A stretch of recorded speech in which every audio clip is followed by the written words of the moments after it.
NHM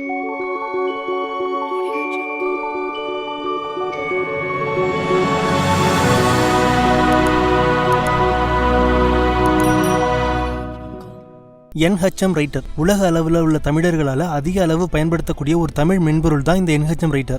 இந்த மென்பொருளில் தமிழ் உட்பட ஹிந்தி, மலையாளம், தெலுங்கு, பெங்காலி, குஜராத்தின்னு இந்திய மொழிகளில் பல மொழிகளை இந்த ஒரு மென்பொருள் வச்சே பயன்படுத்திக்கலாம். இப்போ இந்த NHM Writer எப்படி இன்ஸ்டால் பண்றதுன்னு பார்ப்போம். உங்களோட கம்ப்யூட்டர்ல இன்டர்நெட் கனெக்ஷன் இருக்க மாதிரி பார்த்துக்குங்க. அதில் குரோம் ஓப்பன் பண்ணி google.comனு அடிங்க. இப்போ கூகுளில் NHM Writer அப்படின்னு கொடுத்து சர்ச் பண்ணிங்கன்னா நிறையா சர்ச் ரிசல்ட் வரும். அதில் தமிழில் எழுத அப்படின்னு ஒரு லிங்க் ஒன்று இருக்கும். அதை கிளிக் பண்ணிங்கன்னா உங்களுக்கு NHM Writer சாஃப்ட்வேரோட டைரக்ட் டவுன்லோட் பேஜ் போகும். இப்படி பண்ணுறனாலும் பண்ணலாம். அப்படி இல்லைன்னா இந்த பேஜோட டைரக்ட் லிங்கை என்னோட வீடியோவோட டிஸ்கிரிப்ஷனில் கொடுக்குறேன். அது மூலியமாகவும் கிளிக் பண்ணி இந்த பேஜுக்கு நீங்கள் போயிடலாம். இப்போ இந்த பேஜ் ஓப்பன் ஆன பிறகு இதில் NHM Writerோட லோகோ இருக்கும். அதுக்கு கீழே I am not robotனு ஒரு சின்ன பாக்ஸ் இருக்கும். அந்த பாக்ஸை கிளிக் பண்ணிங்கன்னா டிக் விழும். அதுக்கப்புறம் டவுன்லோட் நவுங்கிற அந்த பட்டனை கிளிக் பண்ணுங்க. இப்போ NHM Writer உங்களுடைய கம்ப்யூட்டரில் டவுன்லோட் ஆக ஆரம்பிச்சிடும். இது வெறும் 2 MB தான் இருக்கும். அதனால ஃபாஸ்ட்டாகவே டவுன்லோட் ஆகிடும். டவுன்லோட் ஆகி முடிஞ்சது பிறகு அதை ரைட் கிளிக் பண்ணிங்கன்னா ஓப்பனுங்கிற ஆப்ஷன் வரும். இதுதான் இந்த NHM Writerோட செட்டப் பேஜ். இதில் வந்துட்டு வழக்கம் போல் எல்லா சாஃப்ட்வேர் இன்ஸ்டால் பண்ணுற மாதிரி நெக்ஸ்ட் கிளிக் பண்ணுங்க. மேலே ஐ அக்செப்ட் த அக்ரிமெண்ட்டை கிளிக் பண்ணி திரும்பவும் நெக்ஸ்ட் கிளிக் பண்ணிங்கன்னா எந்த இடத்துல இன்ஸ்டால் பண்ணணும்னு கேட்கும். அது எதையுமே நீங்கள் மாற்ற வேண்டாம். அப்படியே நெக்ஸ்ட் கொடுத்தீங்கன்னா என்ன லாங்குவேஜ் உங்களுக்கு வேணும் அப்படின்னு கேட்கும். அதில் தமிழ் உட்பட நிறைய லாங்குவேஜஸ் இருக்கும். நமக்கு தேவை வந்து தமிழ் டைப் பண்ணுறதுக்காக தான் வேணும். அதனால தமிழை செலக்ட் பண்ணிக்கோங்க. தமிழை செலக்ட் பண்ணிக்கிட்டு நெக்ஸ்ட் கொடுத்துருங்க.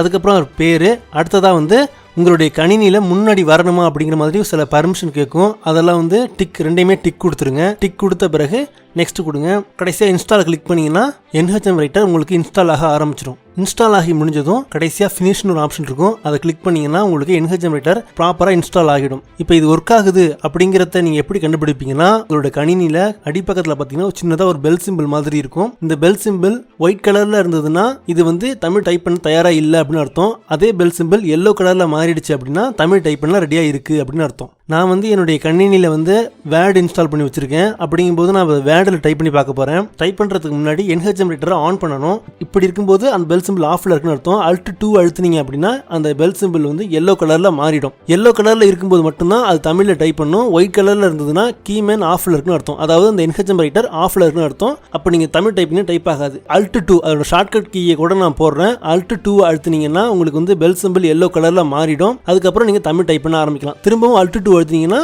அந்த பெல் சிம்பிள் ஆஃப் ஆகிடும். அப்போ நீங்கள் ஆங்கிலம் டைப் பண்ணலாம். மாற்றி டைப் பண்ணுறவங்க வந்து Alt 2 ஷார்ட்கட்டாக வச்சுக்கிட்டு டைப் பண்ணிக்கலாம். இதில் என்ன சிறப்பம்சம்னா இந்த மென்பொருளை தமிழில் டைப் பண்ணணும்னா நமக்கு தமிழ் டைப்பிங் தெரிஞ்சிருக்கணும்னு அவசியம் இல்லை. SMS டைப்பிங் சொல்லப்படுற தமிழ் இங்கிலீஷ் தெரிஞ்சிருந்தா போதும். தெளிவாக சொல்லணும்னா தமிழில் அம்மானு டைப் பண்ணணும்னா AMMAAன்னு டைப் பண்ணால் போதும். இதை நீங்கள் வேர்டில் மட்டும்தான் பயன்படுத்தலாம் அப்படின்னா கிடையாது. அதிக பேர் தமிழ் டைப் பண்ணுறதுக்கு வேர்டு சாஃப்ட்வேர் பயன்படுத்துறதுனால இதை நான் செஞ்சு காமிச்சேன். இதை நீங்கள் இந்தியன் லாங்குவேஜ் சப்போர்ட் பண்ணுற நிறைய சாஃப்ட்வேரில் நீங்கள் இதை யூஸ் பண்ணலாம். இப்போ நான் கூகுள் குரோமில் தமிழில் சர்ச் பண்ண முடியுமாங்கிறத செஞ்சு காமிக்கிறேன் பாருங்க. வழக்கம் போல் கூகுள் குரோம் ஓப்பன் பண்ணிக்கிட்டு Alt 2 அழுத்திங்கன்னா அந்த பெல் சிம்பிள் எல்லோ கலரில் மாறிடும். அதுக்கப்புறம் உங்களுக்கு தமிழில் டைப் பண்ணுறதுக்கு தயாராகிடும். இப்போ நீங்கள் உங்களுக்கு என்ன சர்ச் பண்ணணுமோ அதை டைப் பண்ணிங்கன்னா உங்களுக்கு தமிழில் டைப் ஆகும். அதன் மூலமாக நீங்கள் ஒரு விஷயத்தை தமிழில் சர்ச் பண்ணி தமிழிலே எடுத்துக்கலாம். இன்னைக்கு இருக்கிற அறிவியல் வளர்ச்சியோட உச்சக்கட்ட கண்டுபிடிப்புகளில் ஒன்று கணினி. அந்த கணினியில் கூட நம்மளால தமிழை பயன்படுத்த முடியும் போது அந்த வாய்ப்பை நம்ம பயன்படுத்திக்கணும். இந்த முறையை தெளிவாக தெரிஞ்சுக்கிட்டீங்கன்னா என்னோட அடுத்தடுத்த வீடியோக்களில் எப்படி ஒரு பிளாக்கரை தமிழில் கிரியேட் பண்ணுறது, அந்த பிளாக்கர் அதாவது கூகுளோட பிளாக்கரில் நமக்கு பிடிச்ச கருத்துக்களை எப்படி தமிழில் டைப் பண்ணி பதிவிடுறதுங்கிறத நான் உங்களுக்கு சொல்லிக் கொடுக்குறேன். இந்தியன் லாங்குவேஜ் சப்போர்ட் பண்ணுற எல்லா மென்பொருள்களையும் இந்த NHM Writer சூப்பராகவே ஒர்க் ஆகுது. அதுலேயும் MS Office, MS Excel மாதிரியான சாஃப்ட்வேரில் ரொம்ப அருமையாகவே தமிழ் டைப் ஆகுது இந்த சாஃப்ட்வேர் மூலமாக. இதில் ஏதாவது பிரச்சனையோ இல்லை உதவியோ தேவைப்பட்டால் கீழே கமெண்ட் பண்ணுங்கள். மறக்காமல் அறிவியல் தமிழ் யூடியூப் சேனலுக்கு சப்ஸ்கிரைப் பண்ணுங்கள்.